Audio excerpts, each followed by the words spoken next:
kelompok 2 tugas mata kuliah pengantar manajemen, dan ini teman-teman kelompok saya.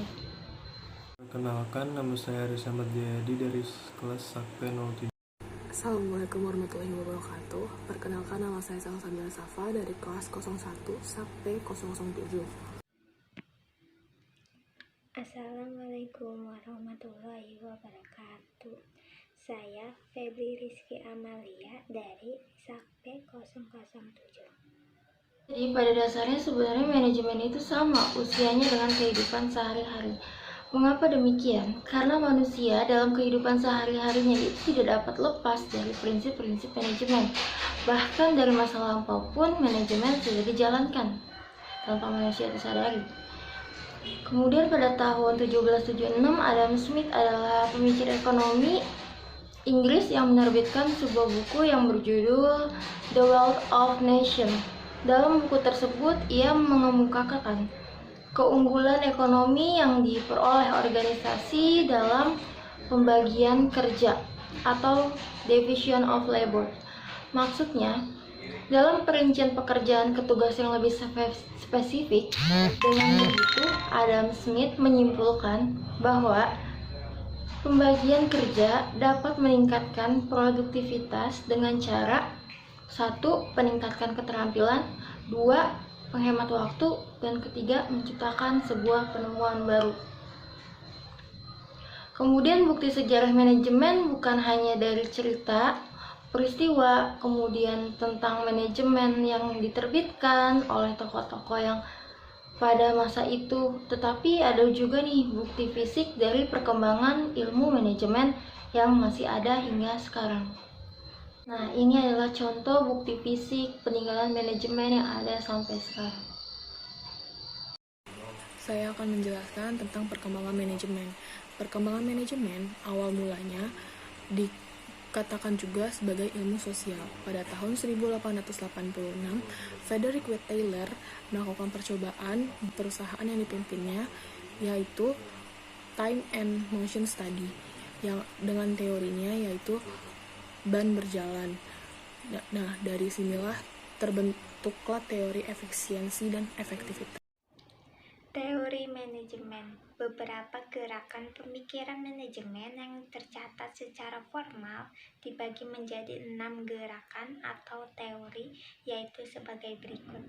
Kemudian kita lanjut ke manajemen ilmiah.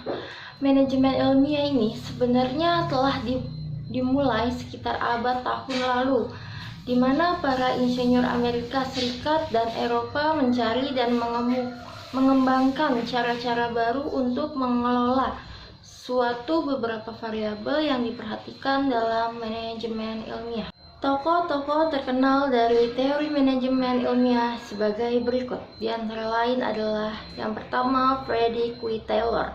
Pada tahun 1856 sampai 1915 ialah orang yang mengembangkan manajemen ilmiah. Oleh karena itu beliau disebut dengan Bapak Manajemen Ilmiah. Kemudian yang kedua adalah Frank dan William Gilbert. Pada tahun 1924 sampai 1972, ia seorang pelapor pengembangan studi gerak dan waktu. Dan yang ketiga adalah Henry L. Gant pada tahun 1861 sampai 1919. Ia pernah bekerja sama dengan Taylor untuk mengemukakan teorinya.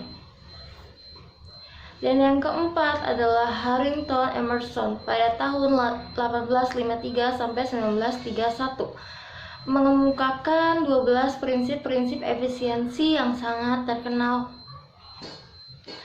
Dan yang kelima adalah Daniel M.C. Callum and Henry Farnum Ford pada tahun 1856. Ia melakukan efisiensi pada industri kereta api. Teori manajemen klasik lahir dari pemikiran awal revolusi industri di Inggris dengan kebutuhan untuk mengatur atau mengelola orang-orang atau perusahaan, sehingga teori manajemen klasik ini menjadi teori pertama yang ada di perkembangan manajemen. dapat dipahami bahwa teori perkembangan manajemen klasik ini adalah teori pertama yang merumuskan tentang disiplin ilmu. Teori perilaku timbul karena manajer mendapatkan bahwa pendekatan klasik belum dapat mencapai tingkat efisiensi yang sempurna, karena orang tidak selalu mengikuti pola tingkah laku yang rasional dan dapat diduga. Jadi, para manajer meningkatkan upaya untuk menghadapi masalah di bidang manusia, organisasinya, dan dengan efektif. Beberapa ahli teori perilaku menjelaskan. 1. Hugo Musterbeck menyarankan bahwa produktivitas ditingkatkan dengan menemukan orang terbaik dan menciptakan pekerjaan yang baik menggunakan pengaruh psikologis (possible effect) untuk mendorong karyawan dapat membantu memilih karyawan yang memenuhi syarat. Elton Mayo, hubungan manusia menggambarkan manajer berinteraksi dengan bawahan yang menekankan kebutuhan sosial. Yang keempat, teori manajemen kuantitatif. Tokoh dari teori manajemen kuantitatif adalah von Neumann. Pada 1940, teori ini muncul dengan dimulainya digunakan kelompok-kelompok riset operasi untuk membantu memecahkan masalah industri.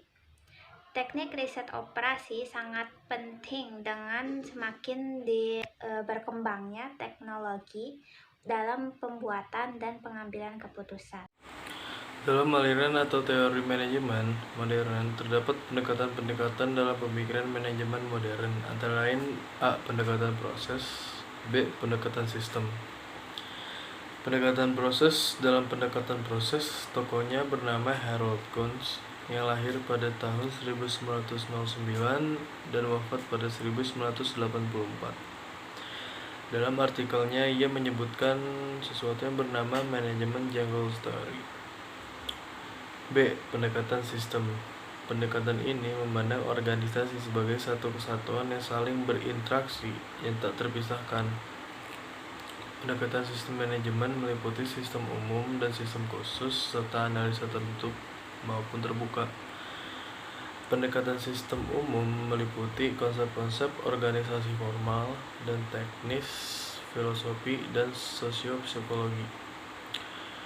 Pendekatan sistem manajemen khusus, yaitu spesifik, meliputi organisasi, desain pekerjaan. Dalam pendekatan ini, membagi sesuatu sistem menjadi dua, yaitu sistem tertutup dan sistem terbuka. Sistem tertutup, sistem yang tidak dipengaruhi dengan adanya interaksi sekitar lingkungan eksternalnya. Sistem terbuka, sistem yang berinteraksi dengan lingkungan eksternalnya. Tokoh dalam pendekatan sistem antara lain 1. Chester Bernard dan 2. von Bartholin Fay.